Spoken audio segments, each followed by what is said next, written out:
Muy buenas tardes, amados estudiantes. Bien, voy a pedirles que prendan su cámara, se saquen la capucha, por favor, para... Esto va dirigido directamente y en la frente a André Álvarez Montesinos. Por favor, no importa, no importa. Así yo también tenía el cabello cuando era más muchacho. No te preocupes. No te preocupes.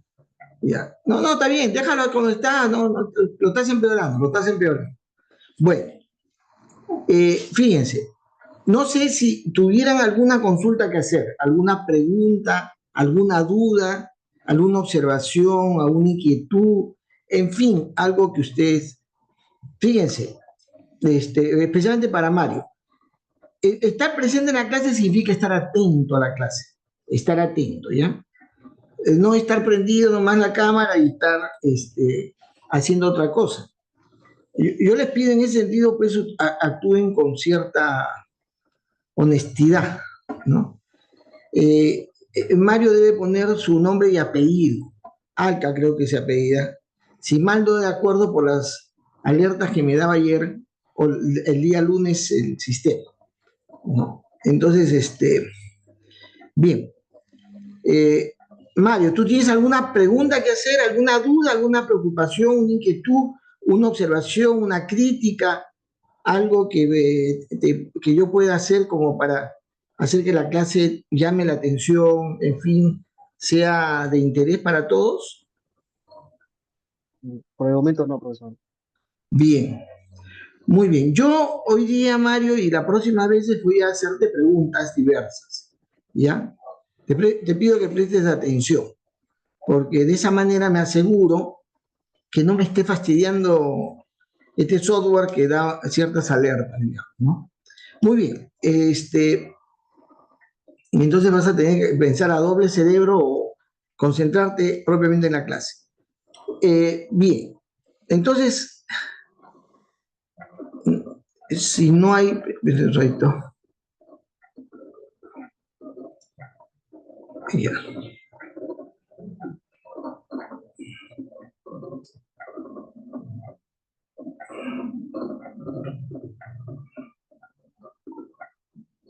Ya. Entonces vamos a poner nuestra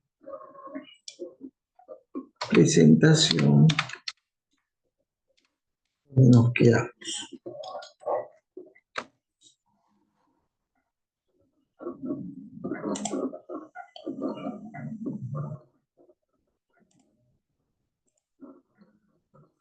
Bien, el día lunes estuvimos conversando ya entrando propiamente a la temática que nos interesa en el sentido más amplio, digamos, que va recorriendo progresivamente ciertos aspectos y consideraciones de origen de las ideas de sistemas.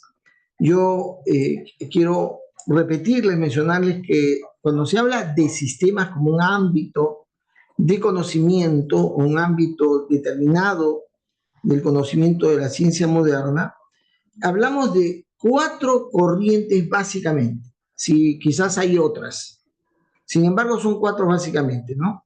La llamada ciencia o teoría de sistemas, ¿no? O teoría y ciencia de sistemas, es una corriente. Es el nombre que le han puesto esta asignatura, porque así han querido los que han estado trabajando en esto. Yo les sugerí que fuera de otra denominación, pero bueno, pero no está incorrecto.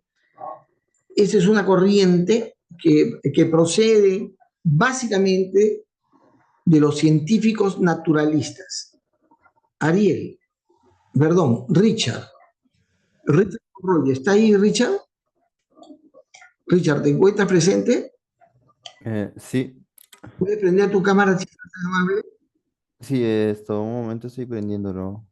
Ya.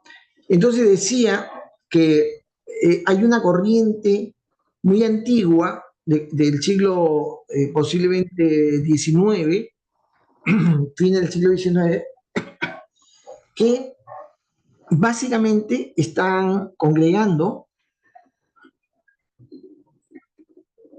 toda la gente que explorando los fenómenos naturales, encuentra ciertos aspectos que resultan, digamos, difícil de entender con los principios, las categorías, las leyes que habían sido deducidas del pensamiento newtoniano, del pensamiento de la ciencia clásica.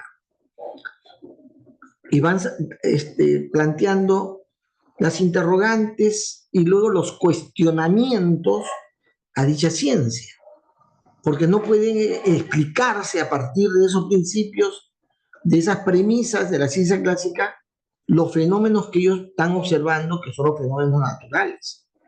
Entonces, ¿por qué crees tú eso, Piero?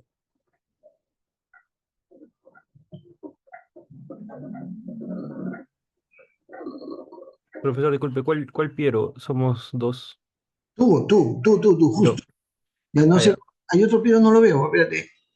Pedro, André, Renzo, Creo que no asistió el día de hoy, disculpe. ya, contéstame la pregunta. Mm, bueno, de hecho, en ese tiempo yo supongo pues que la teoría newtoniana era lo más aceptado, pero no, o sea, no consideraba él muchos aspectos, ¿no? Yo imagino que es por eso, algo que tenga que ver con eso. Bueno, lo he dicho, Piero, lo he dicho, hay que prestar atención. Es decir, lo que se descubría en esos fenómenos eh, no podían ser de manera suficiente explicadas por los principios de esta ciencia. No era suficientemente por esa razón. La razón es lógicamente que el enfoque son distintos. Mientras uno mira particularidades individuales, elementales, el otro mira de manera conjunta lo que está pasando. Un fenómeno está compuesto por procesos, está compuesto por interacciones, está compuesto por diferentes aspectos y condiciones. Un proceso normalmente sigue una ruta, digamos, de camino, ¿no? De transformación, de cambio, y lo que fuere. Mirar de esa manera, bajo un enfoque de procesos, no era pues lo que hacía la ciencia clásica. La ciencia clásica tomó una fotografía, una foto, digamos, hipotéticamente hablando, foto, y describía la realidad fotográficamente, digamos. No lo miraba como una película, una historia de sucesos. Y entonces, en primer lugar es eso, ¿no? Los biólogos sí tienen que mirar la sucesión de cosas, en la transformación, en la evolución del comportamiento biológico, las cosas, como para poder querer darle una explicación. Muy bien. Entonces, ahí aparece este asunto. Entonces vienen los cuestionamientos. Escuchen bien, porque es pregunta de examen. Es pregunta de examen. Es decir, lo primero que surge para que nazcan las ideas y sistemas son cuestionamientos, preguntas, interrogantes que no pueden ser satisfechas de una manera suficiente por los principios, las leyes que se habían descubierto desde la perspectiva de la ciencia clásica. ¿Correcto? ¿Está bien? ¿De dónde nacen entonces las ideas y sistemas? Desde el cuestionamiento, no de la formulación y descubrimiento de nuevos principios.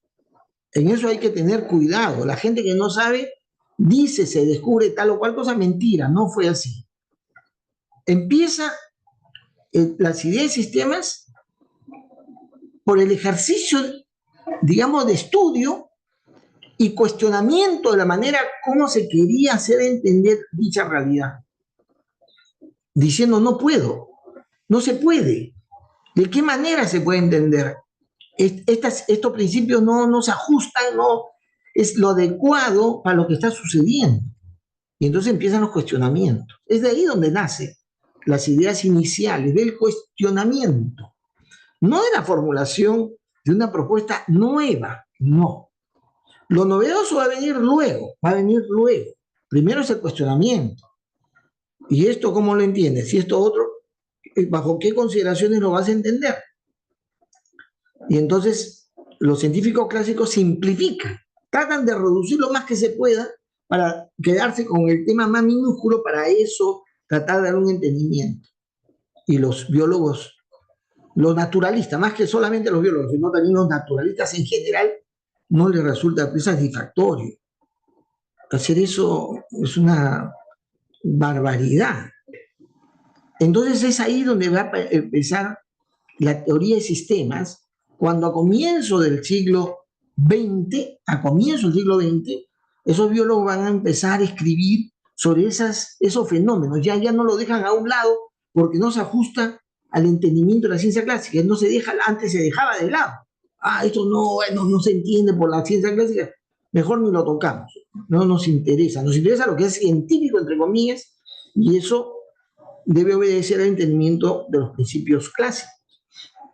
Pero sucede que ya a los biólogos les llega, no hay respuesta, y entonces tratan de establecer un entendimiento mejor de la realidad, independientemente de lo que la ciencia clásica había establecido. Y es así que llega donde Ludwig von Bertalanffy, en ese momento, no solamente él, es decir, un montón de científicos, lo que hace de Bertalanffy, su aporte de Bertalanffy, a quien se le llama el padre de la teoría y la ciencia de sistemas, él es el personaje, lo que se le atribuye a él es la capacidad de haber reunido de una manera apropiada, inteligente, eso que los científicos estaban tratando de utilizar como principios para poder explicar la realidad.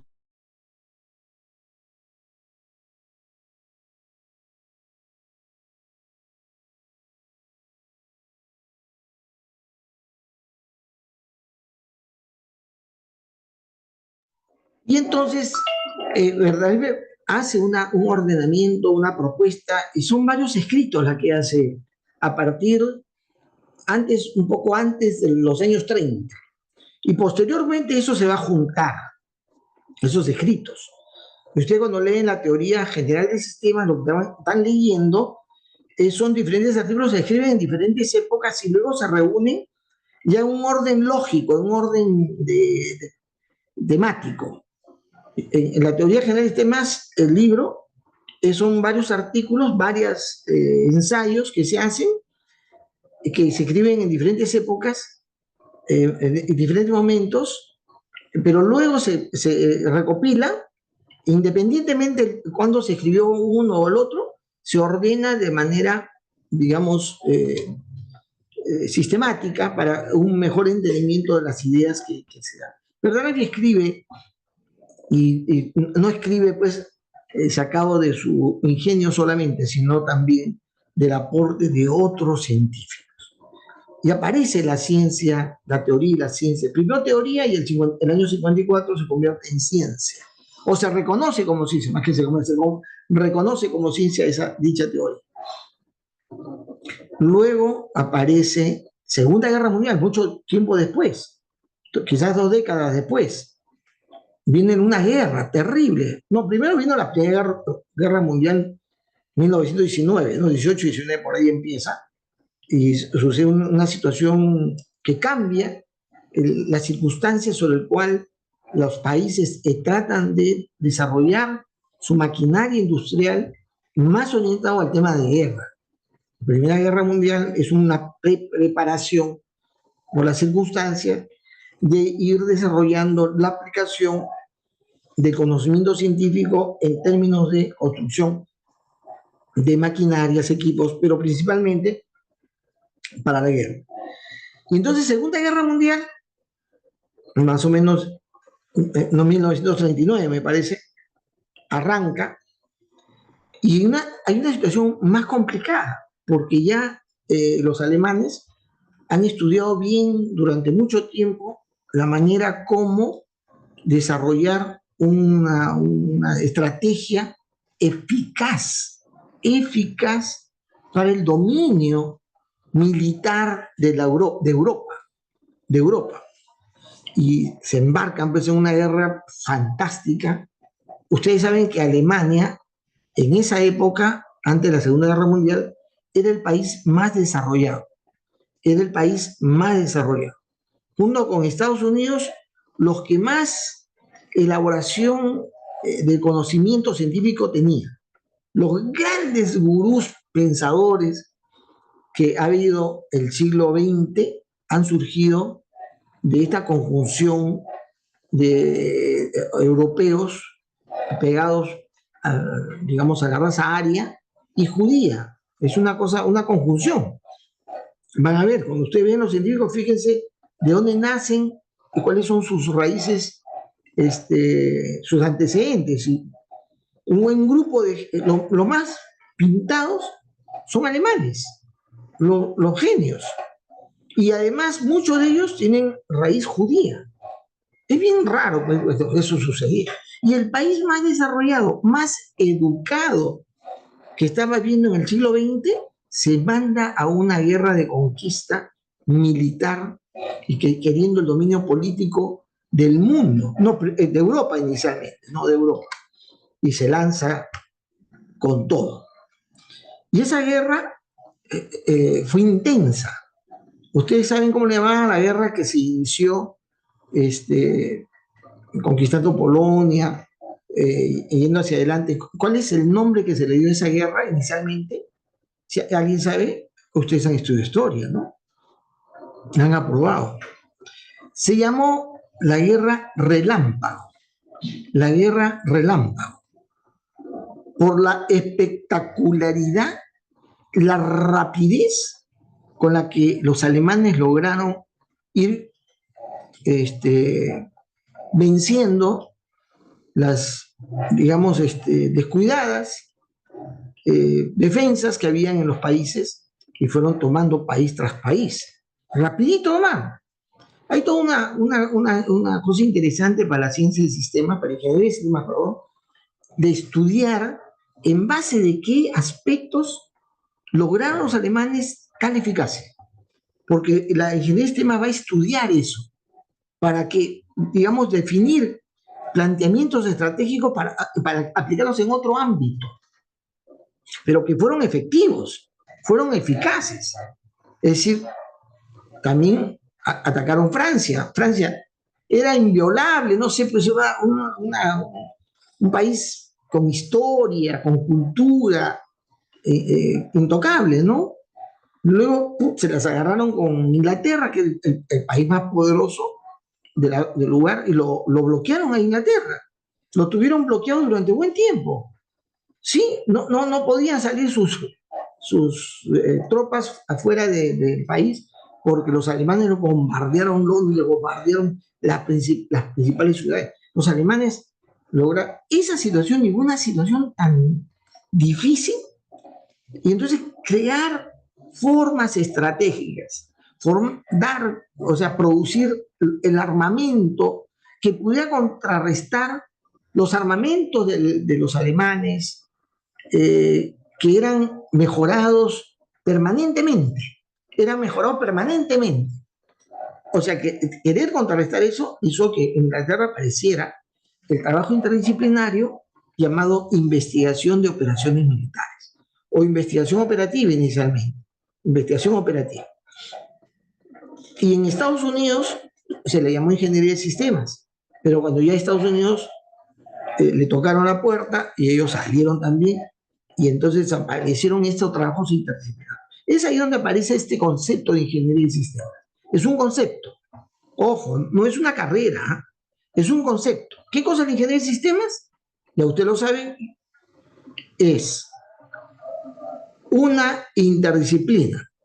¿Por qué? Porque se trataba de juntar diferentes disciplinas para resolver un problema complejo, ¿no? Es una interdisciplina para abordar, para tratar, para estudiar un fenómeno, una situación compleja, para estudiar lo complejo en general, ¿correcto? Es una interdisciplina que aborda lo complejo con el uso en esa época de las matemáticas, que era el instrumento más potente para poder buscar una solución a algo específico.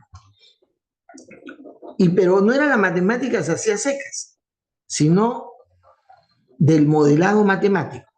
Es una interdisciplina para abordar situaciones, problemas, sistemas complejos con el uso del modelado matemático.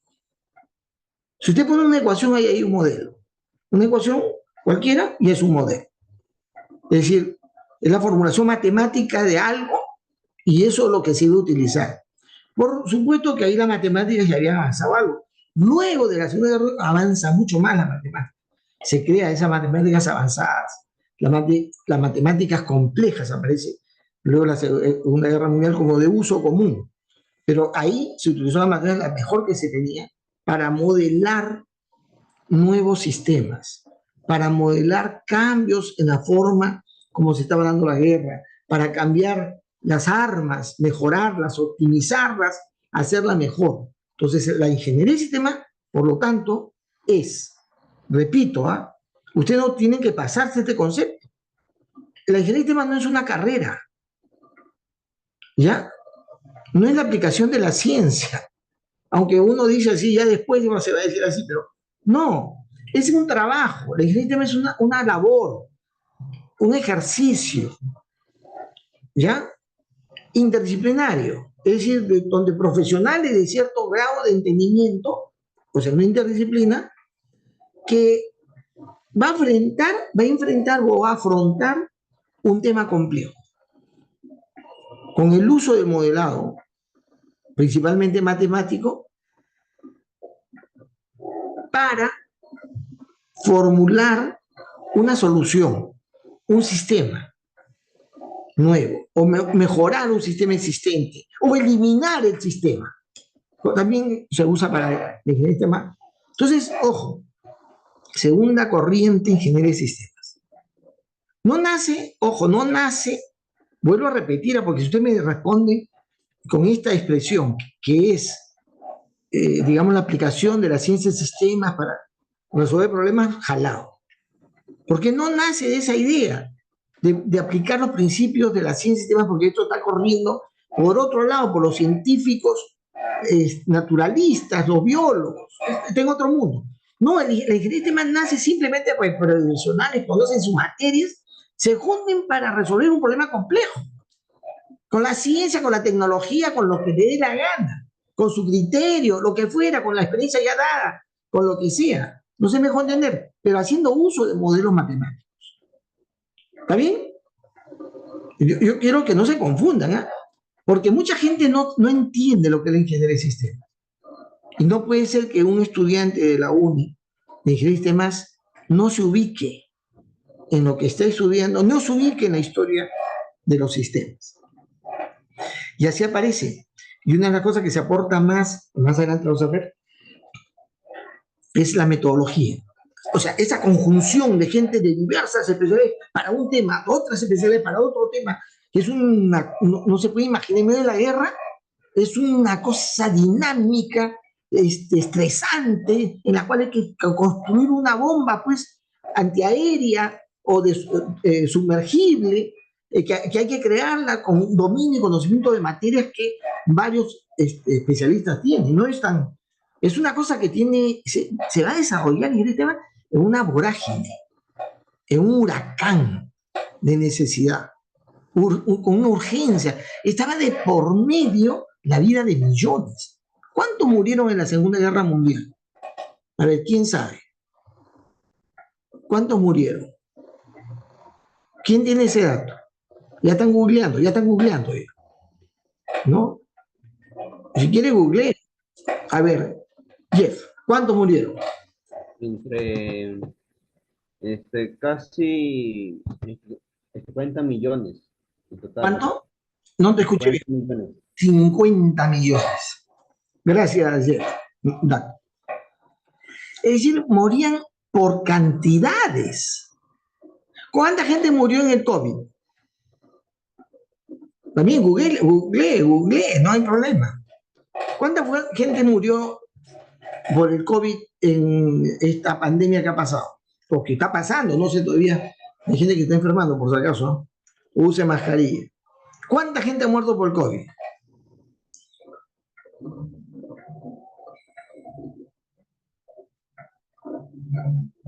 Varios millones también.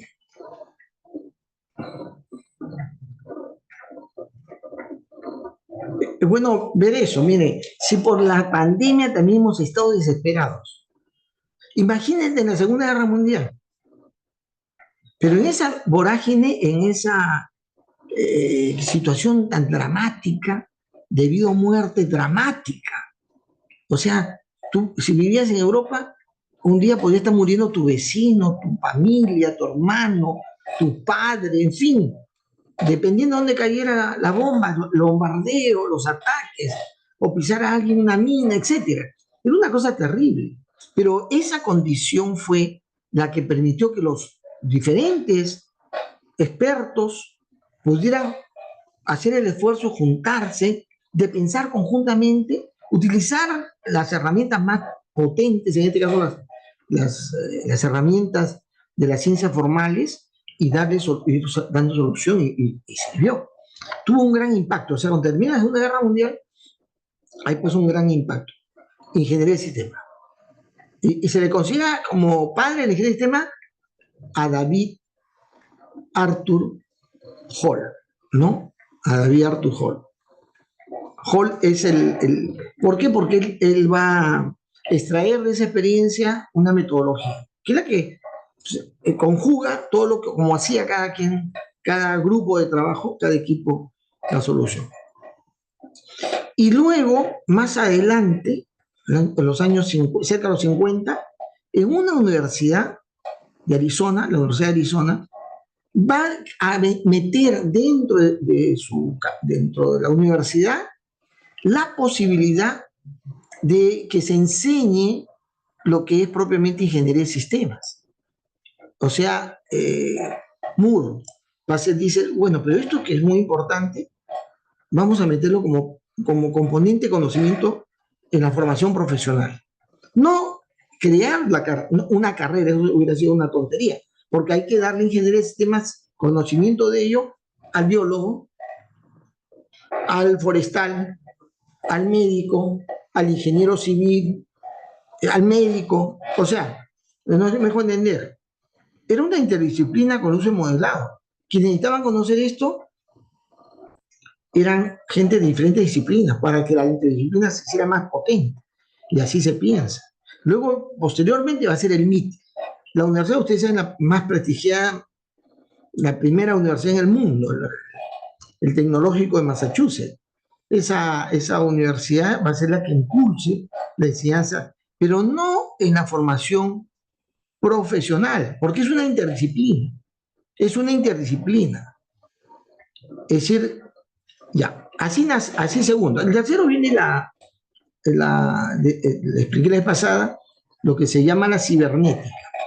Es otra denominación que se le da a este campo del sistema, la cibernética, porque hay sistemas regulados, con ciertos mecanismos que tienen formas de actuar en el mundo natural con una inteligencia correctiva, en base a la retroalimentación, ¿no? A mirar, observar, corregir.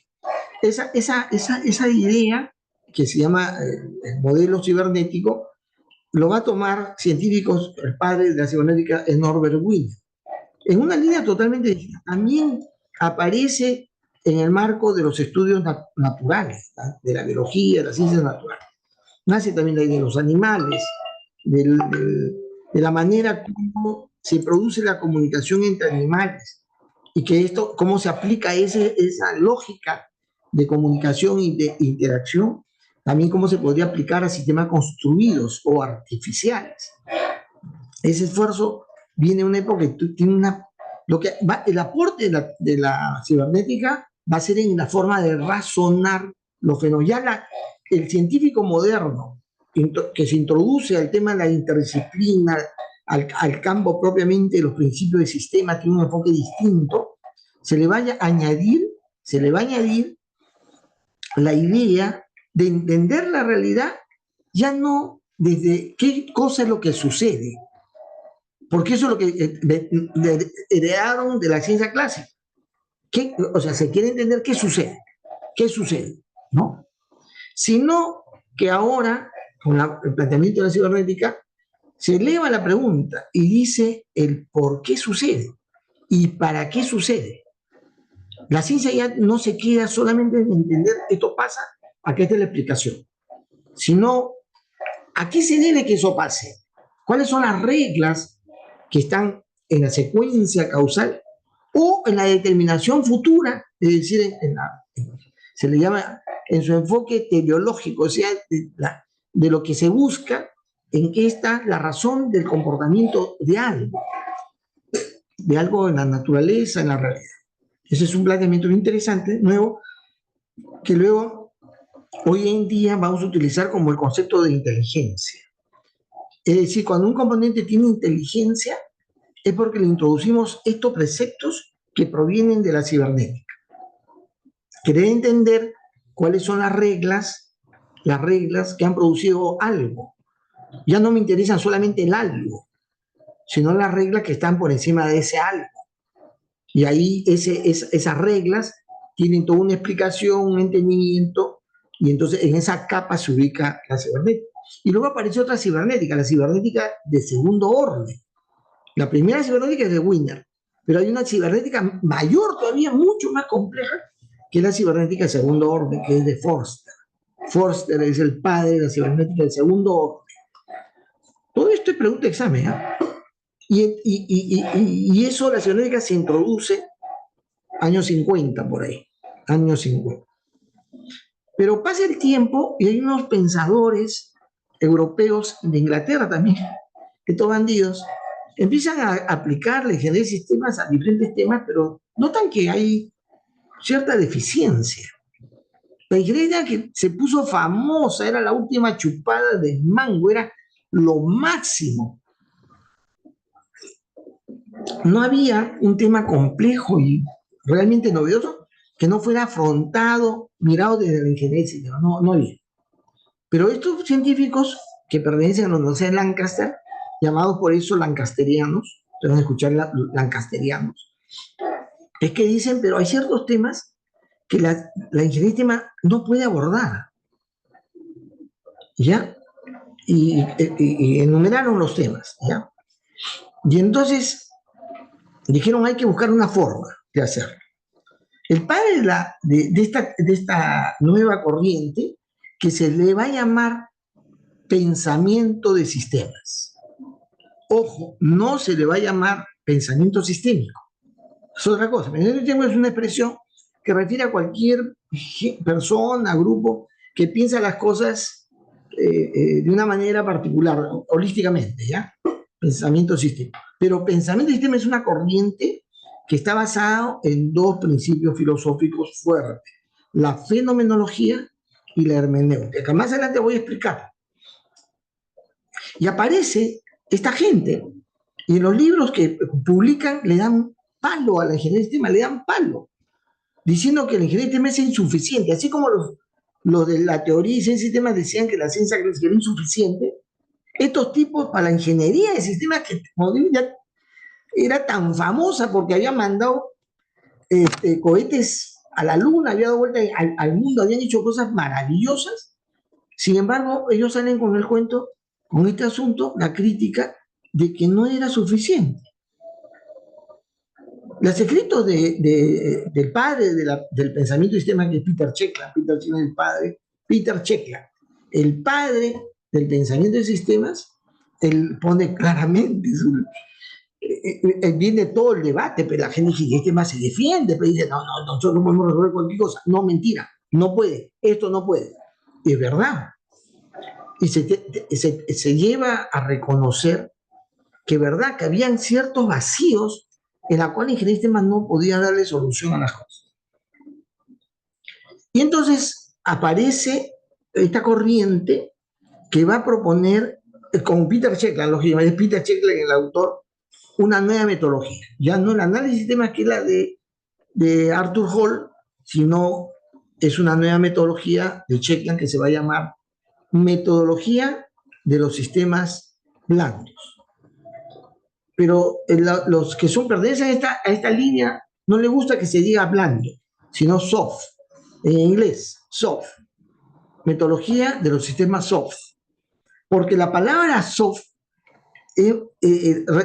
traducida como blando, es muy, ¿cómo les puedo decir? Muy restringido. es mucho más. Ya, ¿qué cosa es un sistema blando? Alguien de ustedes les han explicado posiblemente anteriormente en el curso anterior, ¿sí? ¿Qué cosa es sistema blando? ¿Han escuchado esa idea? A ver, Jefferson, ¿has escuchado la idea del sistema blando?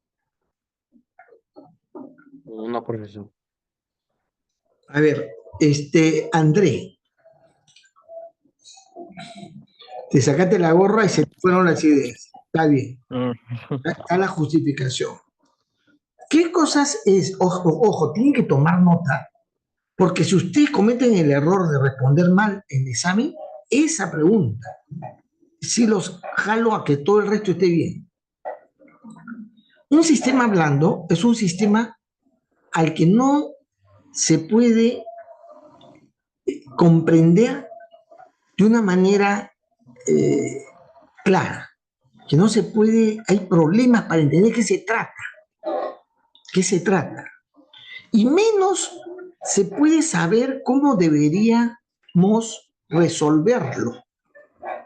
Aquello que yo no tengo un instrumento para resolverlo, no tengo claridad para resolver un problema, ese sistema, de un sistema, ¿no? De abordar un sistema. Ese sistema al cual no hay claridad de qué es lo que es, no hay claridad de cómo abordarlo, a ese sistema le voy a llamar blando. Sea físico, sea, no sé, astronómico, sea biológico, sea de relaciones entre personas, sea lo que fuere. ¿Está bien? A eso le vamos a llamar blando. No se vayan a quincear porque hay profesores que son doctores, ¿ah? Pero llaman blando a lo que tiene que ver con cuestiones no físicas. Dice, blando es todo aquello que no es físico, es, digamos, subjetivo, es habilidades blandas, ¿no? Lo juntan con las habilidades blandas. Pero no tiene nada que ver.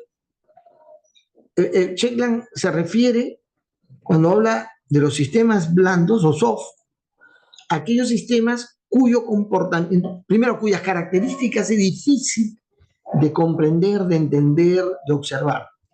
Segundo, que es difícil, no se sabe cómo abordarlo.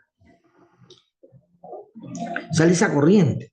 Y efectivamente, luego se reconoce que el ingeniero de sistemas no siempre tiene una herramienta para poder abordar un problema complejo. Y luego Sheklan va a corregir un poquito y va a decir, es decir, yo llamaba insuficiente la ingeniería de sistemas para sistemas blandos, cuando estos están constituidos por una complejidad no estructurada. Es decir, le llamamos sistema blando a aquel sistema que no se puede entender, no se puede comprender, no hay un camino de solución debido a que posee una situación compleja no estructurada. ¿Está claro? Es decir, la complejidad puede tener una estructura y lo abordo con la ingeniería de sistemas, pero si no la tiene, si no la visualizo, no la percibo, esa estructura de la complejidad, me voy, ¡pium! O sea, cojo la metodología soft y la utilizo, porque es el mejor camino para abordar los sistemas complejos no estructurados. ¿Está bien? Para ustedes tiene que estar claro, porque para la gente que está fuera de este ámbito, no tienen una idea clara de lo que es. Por eso yo les voy a preguntar, en el examen parcial, en el examen final, en el instructorio, cuando sean mis alumnos de dinámica y SEMA, les voy a volver a preguntar al comienzo del curso, a la mitad del curso, al final del curso. Y si alguna vez se equivocan en explicar esto, jalado todo el curso. Igual voy a hacer cuando vayan a ingeniería empresarial. Tienen que tener claro, porque como digo, hay mucha confusión de qué cosa es esta corriente. Esta corriente aparece en el año 80, ojo. Uf. Es decir, 30 años después de la cibernética. 30 años después. Pero recién se sale a la luz los años 90. Sus publicaciones son de los años 90, 1990, ¿no? Entonces no es... Entonces esas son las 4 corrientes que hay de sistemas. 4 corrientes, ¿ya? No olvidar. Nosotros, ¿a dónde pertenecemos? ¿A qué corriente yo pertenezco? A la corriente de la ingeniería de sistemas. Modelado matemático, trabajo interdisciplinario. Ahí yo pertenezco a eso. Sin embargo, me he vinculado, me he zampado, me he metido, ¿no? Me he zampado a la gente que pertenece a la ciencia del sistema. Me he metido, ¿ya? Y también me he tratado de aprender y de aplicar el tema de la cibernética. Mi tesis para el doctorado trabajó en esa materia, un instrumento cibernético. Y yo trabajo también en inteligencia artificial. O sea, también me he metido al tema de la cibernética. Pero como un esfuerzo de dominio, digamos, superior, ¿no? Y me he hecho amigo y he colaborado y he aplicado algunas veces el pensamiento de sistemas. Esa cosa se llama pensamiento de sistemas, no se llama pensamiento sistémico, ojo. Si ustedes algo me traducen, que es, ¿cómo se llama? System Thinking, System Thinking, en la literatura de sistemas se debe traducir como pensamiento de sistemas, no pensamiento sistémico, que el traductor Google lo traduce de esa manera. No, si se refiere a la corriente que nace en Lancaster con Peter Checkland, se le llama a eso pensamiento de sistemas, no pensamiento sistémico. Pues el pensamiento sistémico está en el diccionario, una manera de razonar las cosas tomando en cuenta holísticamente lo que está alrededor de lo que se quiere ver, ¿no? No, pero pensamiento sistémico no es eso. Bueno, es eso más aplicar 2 principios filosóficos, la hermenéutica y la fenomenología.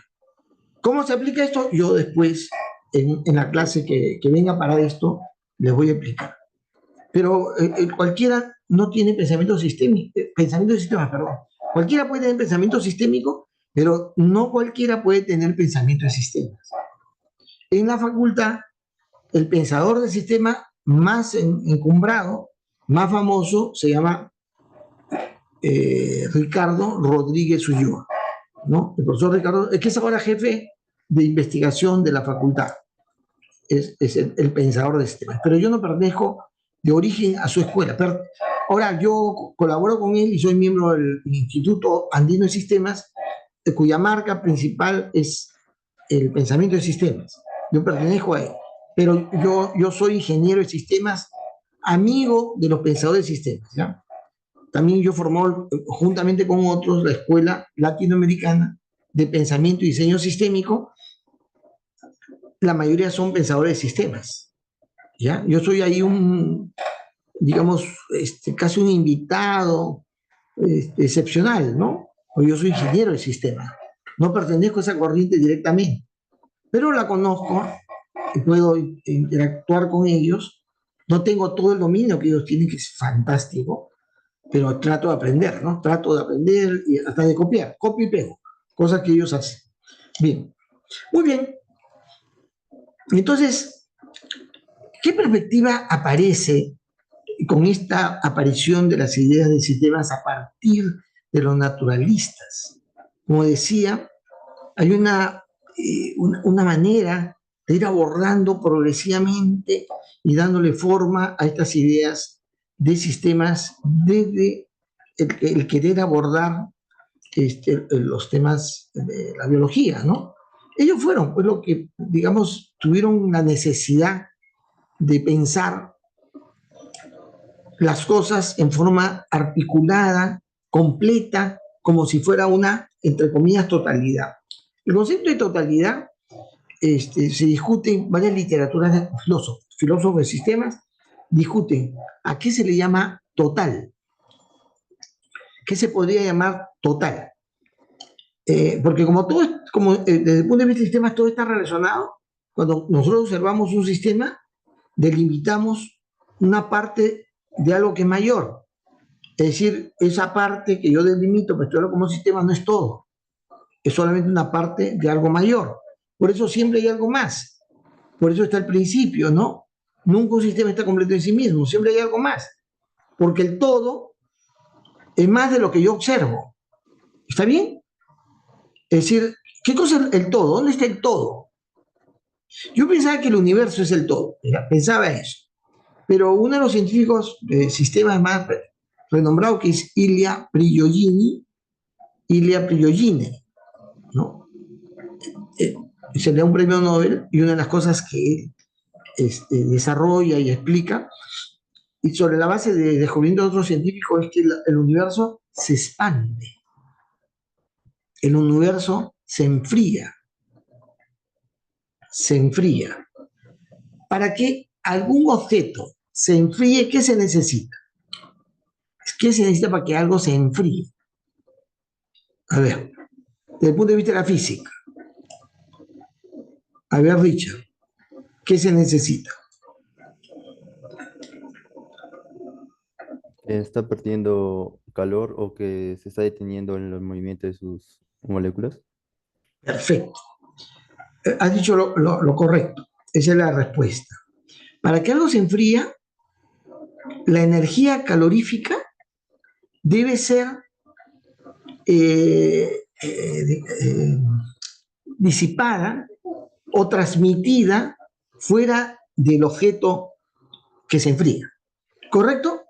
Esa energía calorífica debe ser transferida a otro ámbito para extraerle el calor. ¿Correcto? Esa manera se enfría. Y esa extracción de la energía calorífica, lógicamente, que es producida por la cinética molecular, ¿no? Es la cinética molecular, como está diciendo Richard, la cinética debe tenerse, pero acá la energía le produce el movimiento cinético. La energía, ¿correcto? O sea, y viceversa, ¿no? El movimiento molecular genera la energía. Entonces, el movimiento son dos cosas que existen ahí. Es con la disipación del calor que ese movimiento cinético se reduce y por lo tanto la temperatura baja porque se está enfriando. ¿Está bien? Es decir, si no se disipa el calor, el movimiento cinético teóricamente se mantiene porque el calor está ahí. ¿Correcto? ¿Está bien? No sé si me dejo entender. Es con la disipación del calor que yo es posible detener el movimiento molecular. Es teóricamente hablando, en la física, ¿no? Entonces, si el universo se enfría, ¿qué significa? Desde el punto de vista del entendimiento científico, y en este caso de Ilya Prigogine, ¿qué está sucediendo? Lo que estamos suponiendo es que Prigogine no lo dice, no lo dice Prigogine, pero lean todas las horas que quieran de él, no lo dice. Yo he buscado, queriendo encontrar si en algún momento dice, no lo dice, de que más allá del universo hay algo más. Si no, ¿cómo se disiparía el calor? ¿No? Si el universo es el todo, y ese todo se expande y se enfríe, más allá del universo hay algo más. No, yo saco la conclusión esa, ojo, es una conclusión lógica de los principios que están los científicos modernos proponiendo. ¿Ya? Y esto es un asunto sumamente interesante, porque uno de los principios de sistemas dice que ningún sistema es completo en sí mismo, siempre hay algo más, incluido el universo, o sea, el todo. Pero es que más allá del todo hay algo más. Es decir, la totalidad, ¿qué es? Eso es una reflexión, un tema. Hay que leer a Nicolás de Cusa para enredar un poco el cerebro, o sea, darle chocolatear las neuronas para empezar a reflexionar sobre eso. A mí, ¿qué me importa? Eso no es un tema que me preocupa mucho. Pero sí, del hecho de que a partir de esa búsqueda de entender, por lo menos en las dimensiones establecidas, delimitadas, ver que el comportamiento que me interesa estudiar no es individual, sino que pertenece a algo, a un todo, entre comillas todo, ¿ya? Es decir, desde el punto de vista biológico, yo soy una unidad biológica, ¿no? Todo lo que tengo, ¿no? Usted ve, posiblemente que está encapsulado en mi cuerpo, es todo, ¿no? Es mi todo. Pero es relativamente mi todo, porque yo tengo conectividad mental, espiritual con el mundo que me rodea.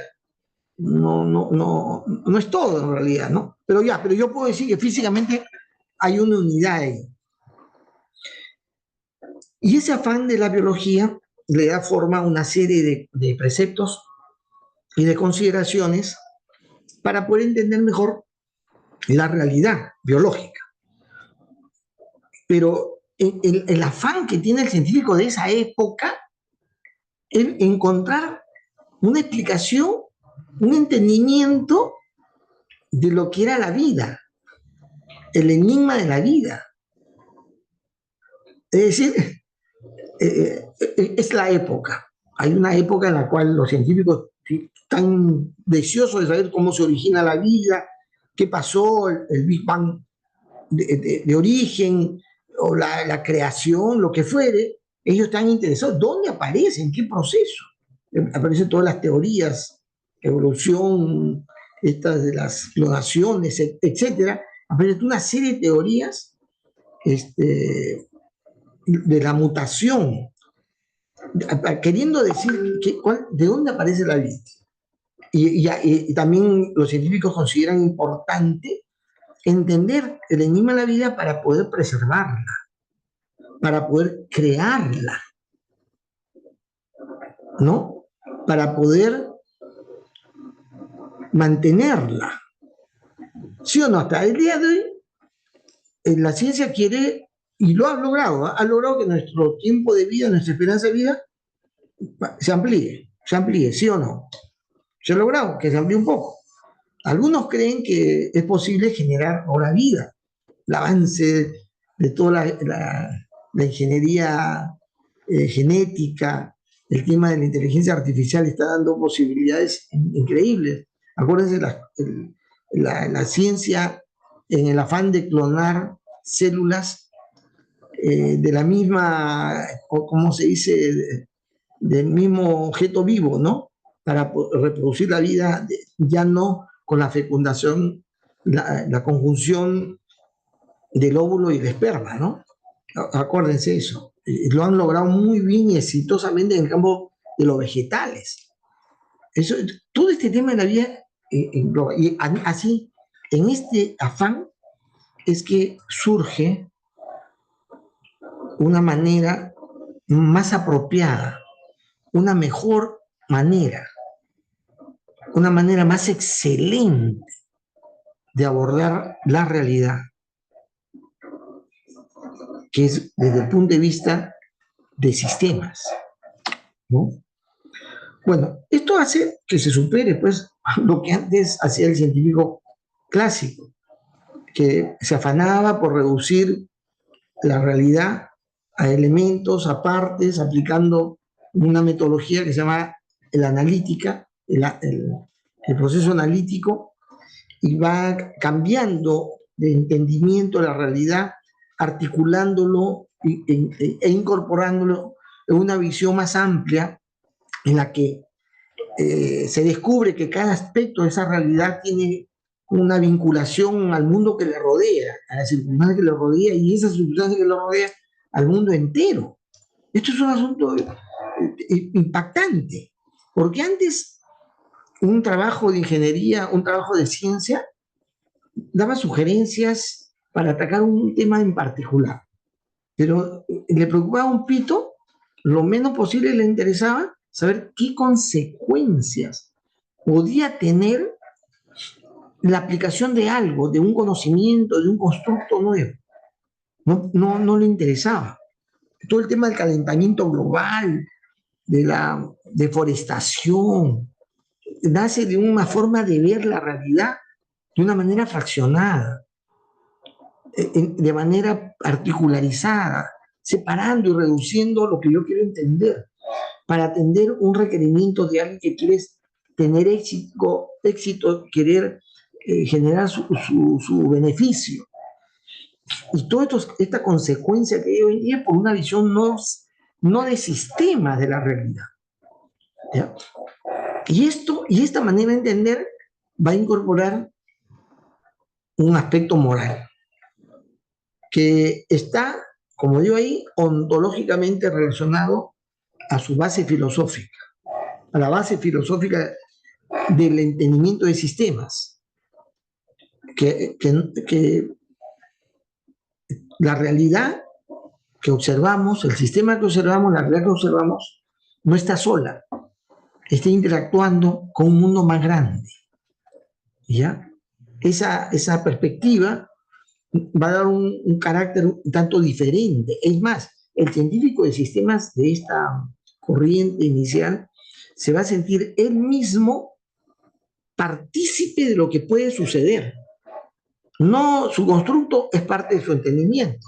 Por lo tanto, lo que sucedería con la realidad, él se siente responsable, no el científico clásico. El científico clásico le habían dicho, le habían enseñado, le habían exigido que su trabajo era distinto a él, a su responsabilidad. Lo que él tenía que hacer una observación fría, distante, separada. Y entonces hacer la propuesta de una manera objetiva, es decir, sin estar involucrando su responsabilidad. Y en virtud de esa situación, el científico no sentía parte de las consecuencias que había, pero con la ciencia de sistemas sí sucede eso. El científico, cuidado, el ingeniero de sistemas, lo que proponga, tiene que tener el cuidado de saber que es responsable de no haber previsto las consecuencias que tiene una propuesta, un nuevo producto que va a poner en el medio. Bueno, en dicha época, todo estudio que se hacía en el ámbito biológico tenía que considerar que era la visualización de un aspecto que estaba enmarcado dentro de una jerarquía de niveles de complejidad. De tal manera que de los niveles más bajos a los más altos había un árbol jerarquizado de mayor complejidad, desde las células, los tejidos, los órganos, las unidades biológicas, las comunidades biológicas. ¿Entienden? Ese entendimiento era algo que pesaba mucho en el entendimiento de la realidad.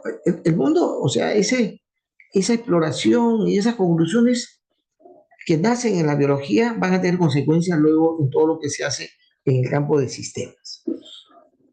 ¿Ya? Entonces, en cada nivel biológico, repito, vamos escalando progresivamente a capas superiores de complejidad. Y en cada uno de esos niveles aparecen propiedades nuevas, propiedades llamadas emergentes, que no se van a poder explicar a partir de cada componente del nivel inferior, ¿no? Porque se derivan de la interacción y no de los componentes individuales. El ejemplo más simple que aparece es el agua, ¿no? El hidrógeno y el oxígeno son dos componentes.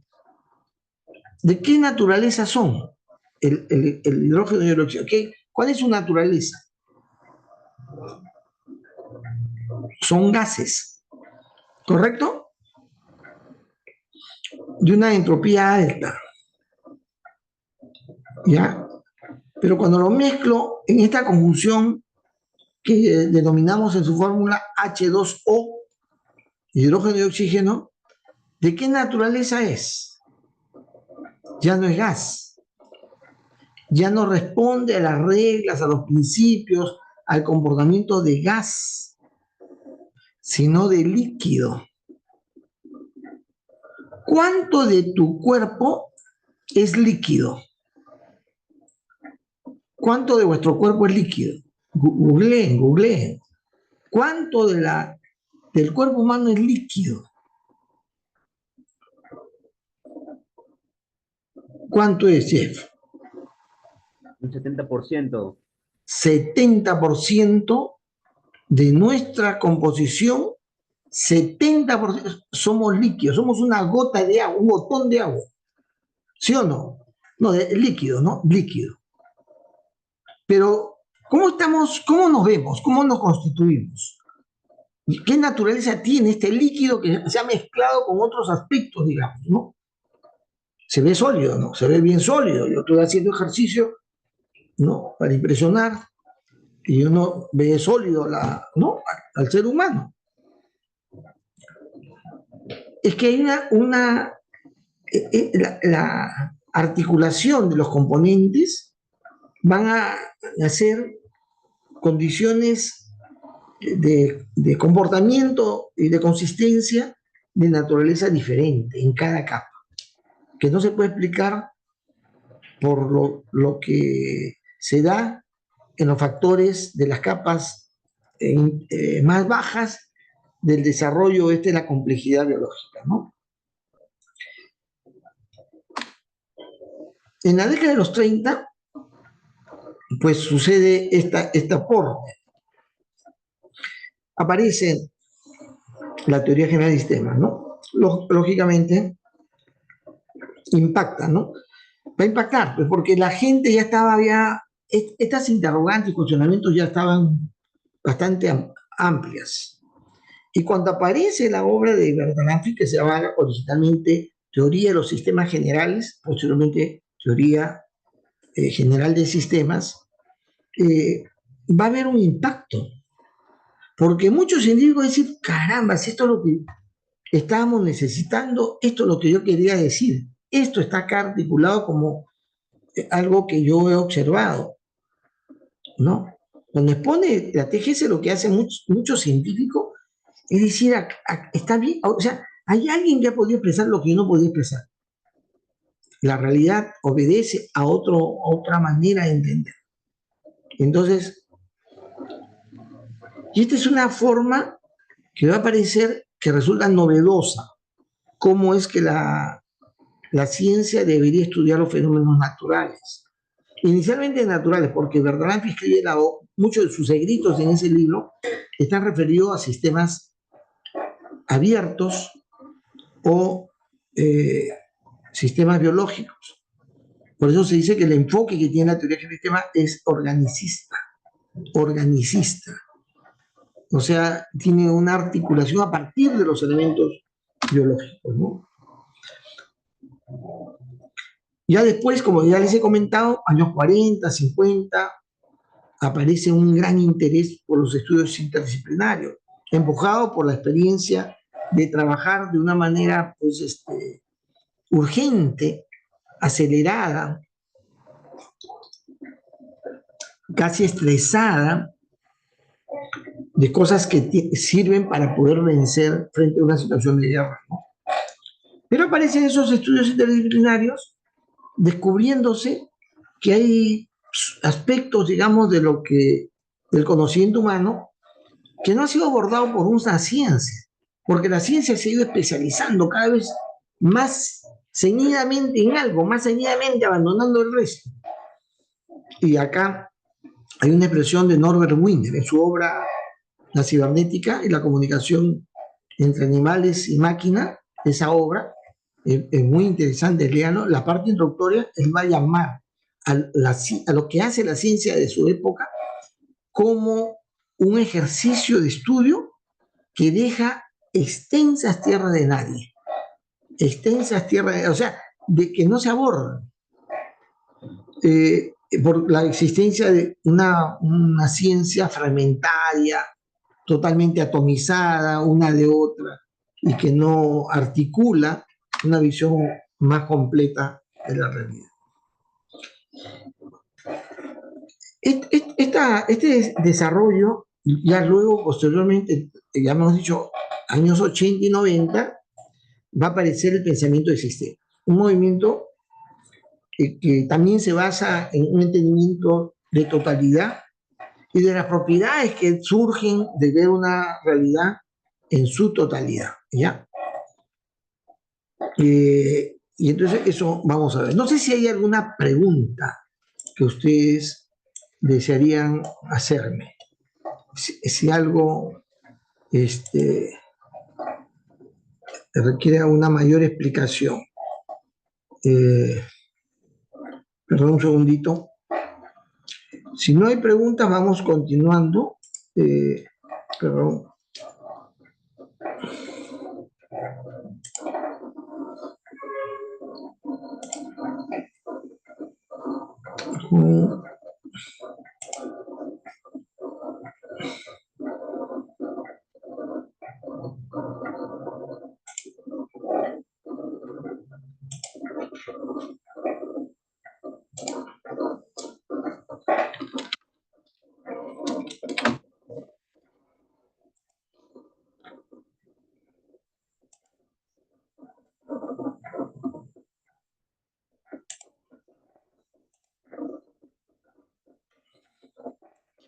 Bien. Yo voy a referirme, hoy en día yo tengo que hacerles una cuestión previa en este asunto. Lo que pasa es que nace el pensamiento de sistemas con esta actitud bastante atrevida, bastante cuestionadora, ¿no? De lo que se va a dar propiamente con la ingeniería de sistemas y las limitaciones. Y en virtud de eso hay un desarrollo temático, teórico, que va a aportar a un mejor entendimiento de los fenómenos de los sistemas, ¿no? Y se le va a llamar el pensamiento de sistemas. Es una corriente. Tanto el pensamiento de sistemas como las demás corrientes, las otras tres corrientes, van a andar cada una por su canal, por su pista. Sin embargo, más o menos en el año 2005, hace más o menos un poco más de 15 años atrás, no sé, ya cerca de los 20 años, que cada una de las corrientes se van a encontrar una conectividad y una necesidad de articularse conjuntamente con las otras corrientes. Y es así que se va a crear, van a juntarse las diferentes escuelas, la IEEE, que es la Escuela de los Científicos Naturalistas, la IEEE, la Sociedad para la Ciencia de Sistemas, INCOSE, donde ahora yo soy miembro de INCOSE. También se considera que las ideas del pensamiento de sistemas tienen importancia, la cibernética. Los cibernetistas, y estoy hablando de los cibernetistas porque hay diferentes centros o grupos que agrupan a los que se interesa el tema cibernético, ¿no? Y los ingenieros de sistemas, y lo de las ciencias, lo de la ciencia de sistemas, lo de la ingeniería de sistemas y la cibernética, entonces también se van a juntar conjuntamente con los del pensamiento de sistemas. Y se va a introducir el llamado pensamiento de sistemas como un aspecto básico para completar, redondear todas las ideas de sistemas. Y a partir de eso, algunos autores han considerado es interesante mirar en qué situación está esa corriente de pensamiento de sistemas hoy en día. Porque sin duda, por lo que ha sucedido, ya no es el mismo pensamiento de sistemas que había pues, en los años 90. Y efectivamente. Entonces, mirando el pensamiento de sistemas en su versión actual, vamos nosotros a conversar o a mostrar qué es lo que se tiene hoy en día. Ojo que ya esta definición, esta afirmación de pensamiento de sistemas aplica a todos aquellos que están de alguna u otra manera vinculados al tema de sistemas, porque se nos obliga ahora a los ingenieros de sistemas a tener pensamiento de sistema. Es decir, es una corriente, pero ahora hay que pensar también como los pensadores de sistemas, ¿no? Bueno, ¿cuáles son las premisas del pensamiento de sistemas? Primero, concibe el mundo real en términos de totalidad para su análisis, su estudio, mejor dicho, su comprensión y de la manera como hay que actuar, ¿ya? Totalidad, la famosa determinación de totalidad, que es una perspectiva relativa, como hemos mencionado. El método científico clásico percibía las partes de la realidad, ¿no? El mundo real, por separado, ¿no? De manera inconexa. Y su perspectiva, su base filosófica, estaba dada los principios del pensamiento de Newton en una visión mecanicista, reduccionista, que le atribuía a la causalidad lineal, a lo que sucedía en la historia del sistema, los fenómenos de la realidad, ¿no? Los fenómenos de la realidad. Y mirando la naturaleza, los fenómenos de la naturaleza. Pero esta perspectiva mecanicista, reduccionista y lineal, la hacían débil, ¿no? Para la explicación de problemas mucho más grandes y complejos, para los problemas que efectivamente se producen en la realidad, que no podemos obviar, soslayar, cuando tratamos principalmente con sistemas vivos. Voy a darles un ejemplo, un pequeño ejemplito. El científico clásico le dice, o estudie usted el ojo, Entonces el científico clásico me va a decir, siéntese acá usted, le voy a poner una anestesia para que luego con una espátula yo coja el globo ocular lo coja, ¿no? Así como con un tenedor medio doblado, coja el ojo, meta a la parte, ¿no? A la cavidad ocular y a la caverna ocular se le dice, y se le retire el ojo. Y luego con una tijera corte lo que vincula el ojo. Lo voy a poner en una bandeja, quirúrgica, de acero quirúrgico, y luego lo voy a llevar para observarlo en el microscopio electrónico. Y con mecanismos muy finos que hay al día de hoy voy a mirar capa por capa, y cada capa, cada componente que tiene, para poder estudiar y dar una visión, una perspectiva del ojo. ¿Correcto? Eso va a ser él. Pero como ustedes obviamente entenderán, cuando ha hecho eso el científico, lo que ha hecho es hacer que se pierda el aspecto, la característica más importante del ojo. ¿Sí o no? ¿No? Es decir, lo más importante, al querer separarlo, trabajarlo de manera independiente, en fin, llevarlo al laboratorio para hacer pruebas químicas, lo que quieran, ya no está la parte más importante, ni va a poder darse cuenta de lo que es más importante del ojo. Si lo va a analizar un científico del área del campo de sistemas, del pensamiento de sistemas, no se le puede ocurrir ni loco, ¿no? Tendría que ser bien tarado, bien despistado, para querer sacar al ojo de donde está. Lo tiene que analizar el ojo en su totalidad, incluso teniéndolo ahí donde pertenece. ¿Sí o no?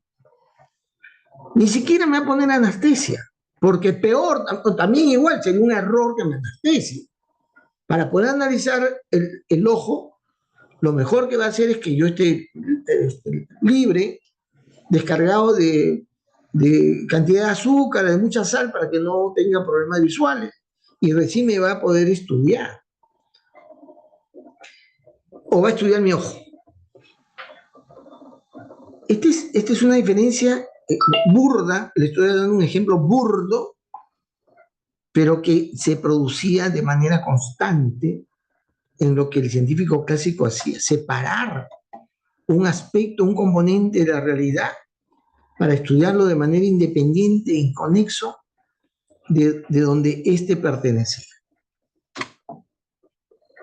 Por lo tanto, el pensamiento de sistemas lo es también la ingeniería de sistemas, lo es la cibernética, lo es la ciencia de sistemas, es integrador.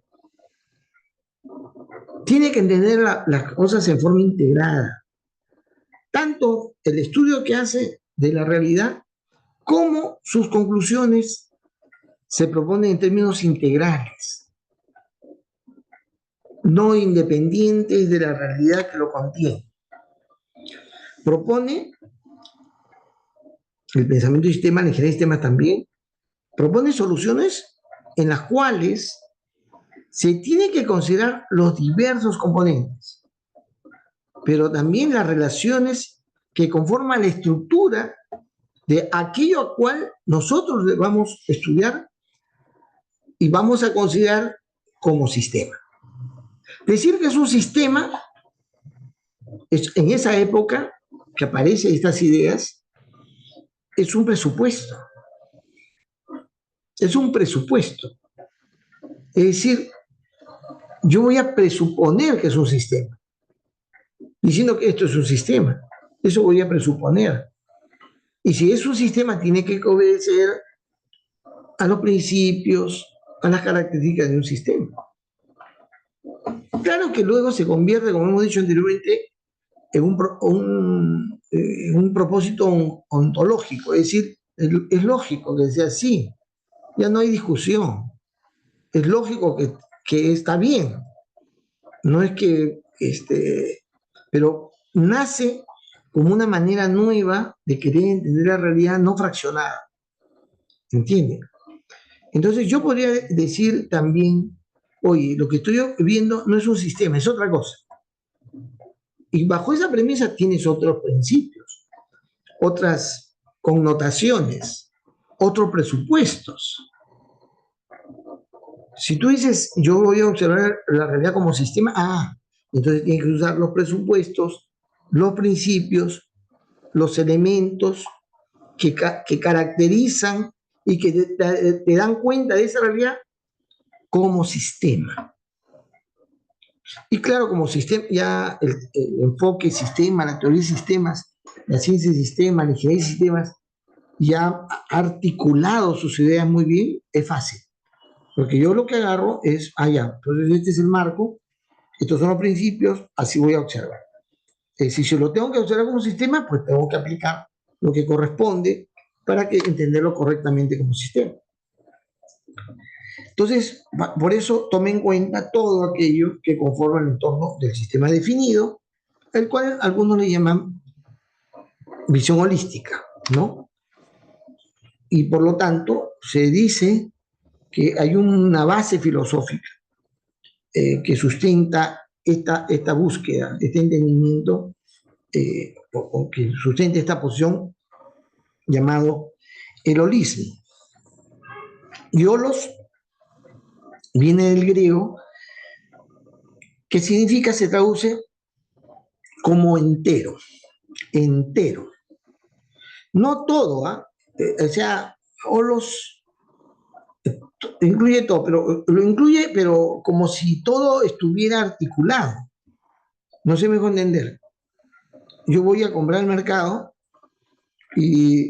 o yo le digo a mi hijo, que es el cocinero, le digo, ¿sabes qué? Quiero estudiar un pollo.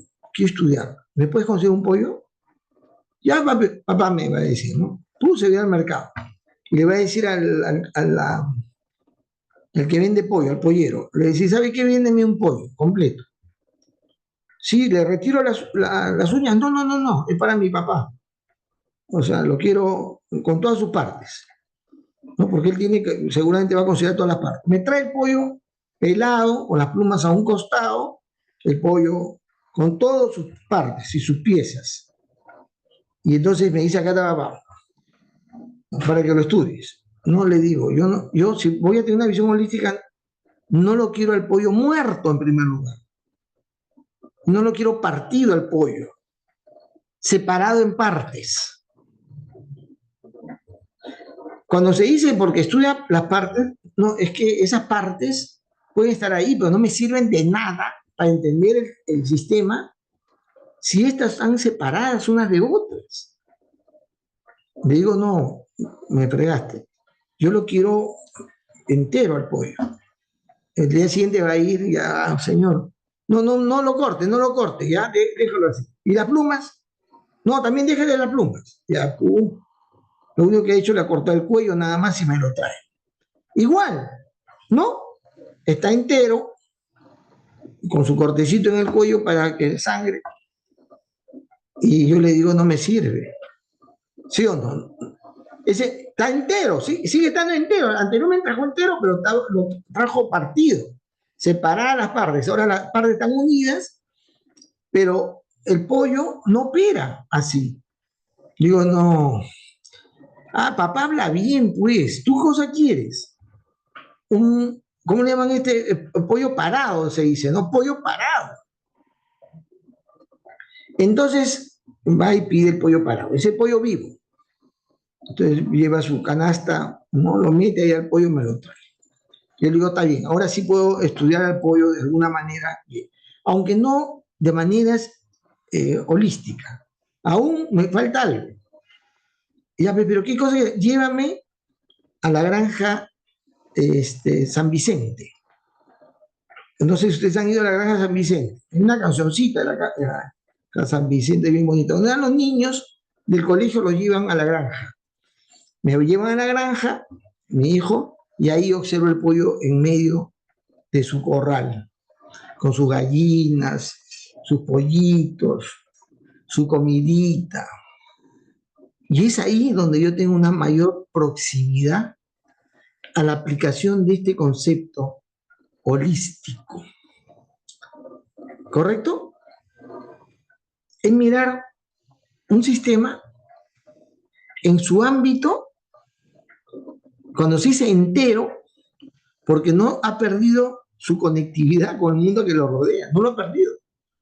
Es decir, yo estudié el pollo como tal, pero sí o no, jamás pierdo el entendimiento que pertenece a un ámbito. No me estudié el corral, no, quizás, ¿no? Si voy un poco más allá, depende del tipo de corral, del tipo de alimento que le dan, el pollo está más gordito, más bajito, no sé. También se debería estudiar eso. Si yo quiero estudiar el pollo, tengo que estudiar también su entorno, ¿sí o no? Eso sería lo holístico, sacar conclusiones. Y bueno, el holístico. Es decir, la base filosófica del pensamiento de sistema, de la ingeniería de sistemas hoy en día, de la ciencia de sistemas y la cibernética, es en esta base filosófica que se llama holístico. Entonces, perdón, ¿sobre qué bases se construyen en el entendimiento de sistemas? El observador, primero, y hemos mencionado, no se olviden, acá voy ya al tema sobre el cual vienen preguntas, vienen las preguntas de examen. No se olviden. En primer lugar, todo observador que está marcado por el pensamiento de sistemas, que está premunido de las ideas de sistemas, sea ingeniero de sistemas, cibernético o científico de sistemas, sabe conscientemente que hay una relación estrecha entre mis ideas, mis juicios, mis prejuicios, mi educación, mi intencionalidad, mi propósito de estudio, mi interés particular, lo que me da ese bagaje que viene por mi formación en ingeniería, o esos prejuicios que me vienen por el ser evangélico, todo eso está de por medio cuando yo observo algo. Por eso hay una relación estrecha entre el observador y el objeto observado.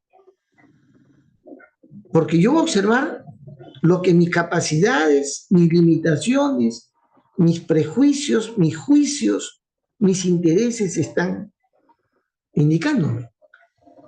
No existe la posibilidad que yo me enajene de lo que soy cuando me acerco al estudio de algo. Más cuando me obligan a que luego tengo que hacer algo adicional que pueda cubrir aquello que no me han encargado, pero que es importante, que son las consecuencias que va a suceder cuando yo aplique algo que estoy proponiendo. Entonces, una cosa importante es que hay una relación estrecha y hemos mencionado lo que yo considero realidad. Mi realidad es producto de un proceso, se dice, de co-construcción, es decir, de una interacción mutua entre lo que yo observo y yo como observador, ¿no? Es un proceso de co-construcción, porque las cosas en el tiempo cambian. Yo interactúo y esa interacción es algo que se va a dar en un proceso, en el proceso de estudio, ¿no? Entonces la realidad, esa realidad entre comillas, es producto de un proceso de co-construcción entre el observador y el mundo que observa en un espacio-tiempo determinado. Porque yo puedo estar observando y decir la situación, ¿no? Chale terminó de ser entrenador de la U, ¿sí? Entonces, que ese pata ha destruido su vida siendo un tipo bastante inteligente, bueno, buen jugador, ¿no? Pero se dedicó al trago, a la droga, en fin. Me dio una idea pésima de jugador de la U, ¿no? Cuando salió de jugador de la U, empezó a tener malas prácticas.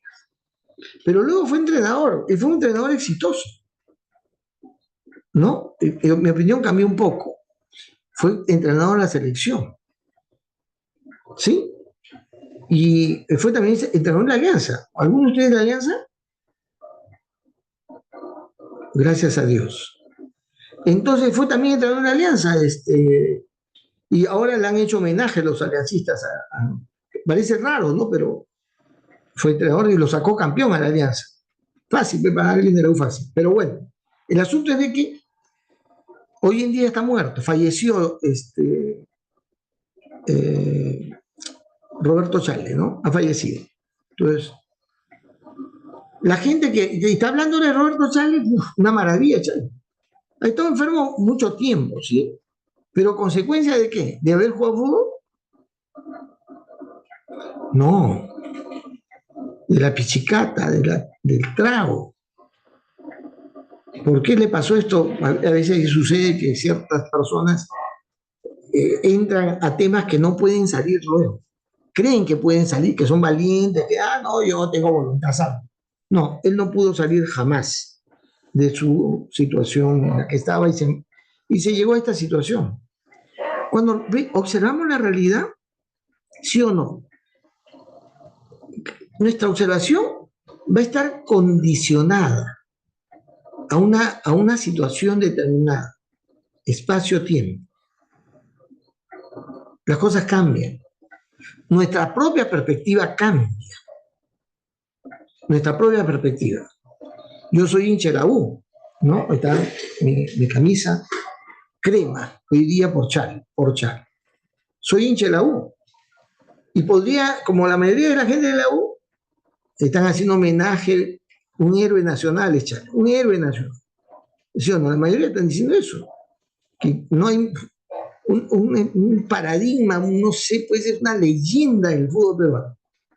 Sí tiene cosas que es fantástico. Yo también lo estimo, lo admiro en esos temas. Pero en realidad no es un paradigma pues, de la juventud, ¿no? No lo es. Y ese juicio yo lo tengo en virtud de ciertas consideraciones propias, mías, y las circunstancias. Porque está muriendo víctima de su desorden, ¿sí o no? No víctima de un acto heroico, para nada. No es que, digamos, haciendo algo espectacular en el ámbito de su desempeño, está encontrando la muerte, como todos quisiéramos hacer. Yo quisiera morirme con un ataque al corazón cuando estoy explicando mi clase. Pucha, usted me tiene que declarar como Chalepe, ¿no? Un paradigma, una leyenda, ¿sí o no? Ya fuera así, ¿no? No ha sido así. Él está muriendo a consecuencia de su desorden de vida. Yo también, una compañía de trabajo molesta porque una serie de cosas que yo había observado, bueno, yo era el jefe, pues, ¿no? Ella me dice, pucha, que no, o sea, no estás contento con las cosas que estamos haciendo. No, pues le digo, tiene que hacerse mejor. Y ella molesta, me dice, ¿y cómo quiere usted morir? Me dice. Y yo le digo, haciendo el amor. ¿Quién me va a dar vuelta? ¿Quién me va a asesinar? Me está preguntando por alguna razón, ¿no? De broma, pues le digo esto, ¿no? Bueno, uno debe morir haciendo algo bueno, ¿sí o no? No morir como... Pero este es el punto de vista circunstancial.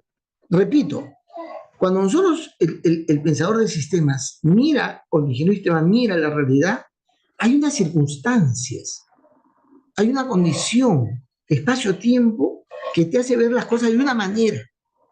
La realidad tiene, esa realidad la miras de una manera, es una realidad distinta si la miras de otra perspectiva. Entonces, bajo mi juicio, porque como digo, estoy viendo los comentarios en redes y pucha,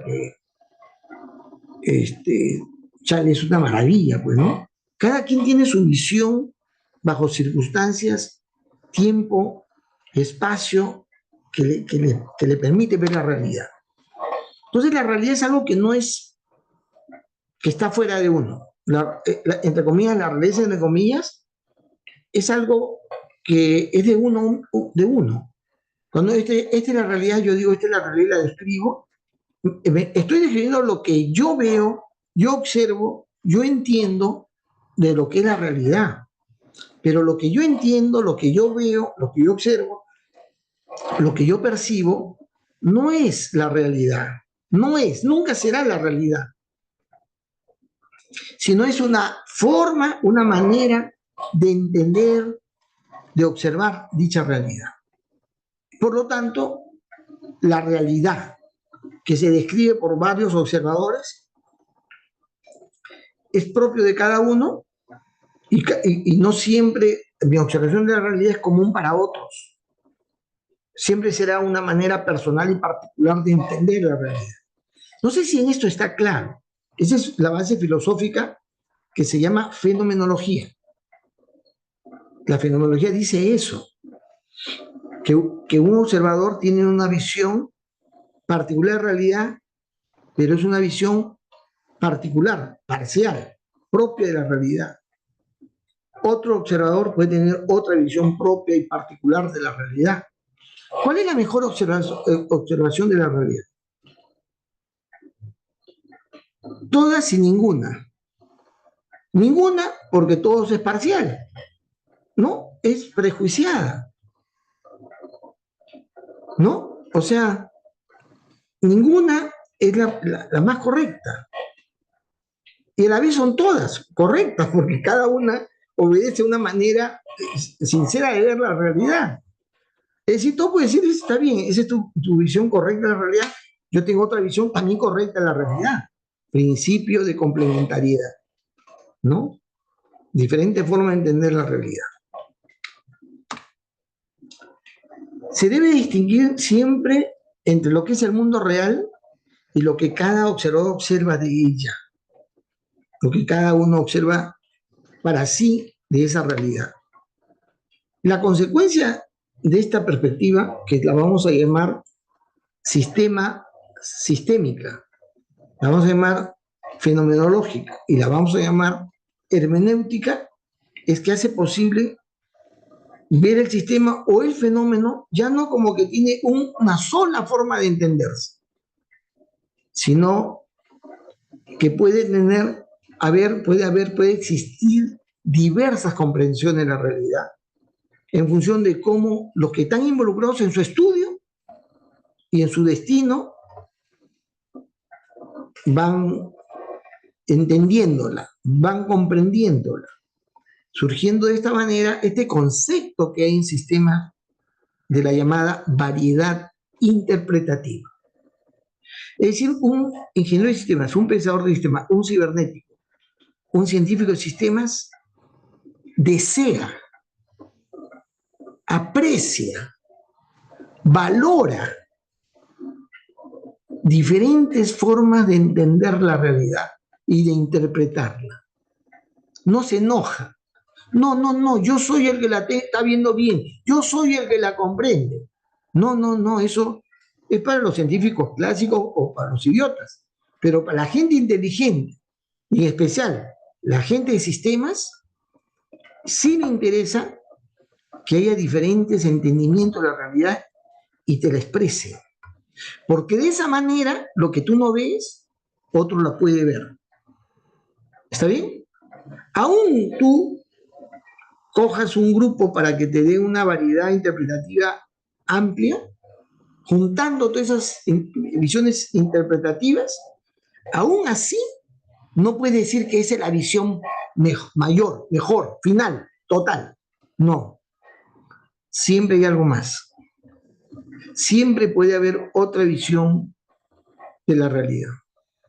¿Está claro? Ojo que esta es una perspectiva que tiene la ciencia de sistemas, el pensamiento de sistemas, la ingeniería de sistemas, muy importante, central. ¿Ya? Yo soy evangélico, ya les he contado. Yo no tengo temor de decirlo. Y en mis alumnos hay católicos, hay agnósticos, hay ateos, ¿no? Hay materialistas, hay de todo. ¿Correcto? Cada uno tiene una visión de las cosas. Yo no digo, yo como soy evangélico, protestante y me baso en los principios del protestantismo científico de la época, por eso soy científico justamente, yo soy el que tiene una mejor entendimiento de la realidad. No puedo decir eso. Un cachetadón, un zapatazo, si a alguien se le ocurre decir eso. No, yo tengo una perspectiva de la realidad, que es mi perspectiva, prejuiciada con los principios del entendimiento evangélico protestante, ¿no? Y el católico tendrá el suyo. Todos son válidos. Y podemos discutir, eso sí, la idea de prioridad no es que tú la juntas solamente, no. También la discutes. También la discutes. Acabo de tener una amistad, amiga católica, que voy a verla y en su casa tiene unos santitos, unas imágenes. Perdón. Y entonces, yo le digo, ¿tú crees en Dios? Sí, me dice, yo creo en Dios. ¿Y por qué tiene la imagen? Le digo. ¿Qué? ¿Pero crees en Dios o no? Le digo así, por favor, fregar, pues, ¿no? ¿Por qué mi amistad? Claro, me dice, yo creo en Dios, pero ¿por qué tiene la imagen? Si crees en Dios. Yo digo, si eres católica, sabes que Dios existe y Dios es espíritu. Entonces, ¿por qué pones tu imagen? No entiendo. Además, me permite para cogerlo al San Martín, porque tiene San Martín ¿cómo se llama? El ángel Gabriel con su espada, y tiene a la Virgen de Guadalupe. Eso que tiene ahí, ¿no? Yo le digo, sin falta de respeto, permíteme agarrarlo, porque yo puedo, estas figuritas, moverlas. Perdón, tengo que defenderme esta persona.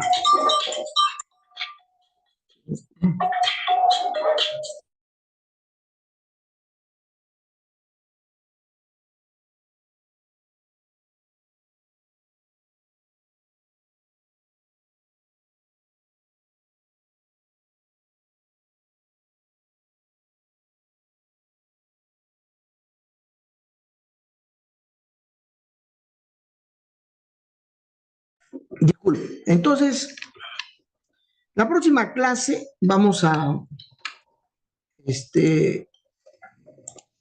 seguir avanzando en el tema la próxima semana. No se olviden que tienen que nombrar y tomo un tiempito para esto, que tienen que nombrar los archivos tal como dice en la rúbrica. Hay que hacer un artículo, ¿correcto? Un artículo de una sola página. Tienen que hacer las traducciones, tantos archivos, tantos artículos tienen que traducir.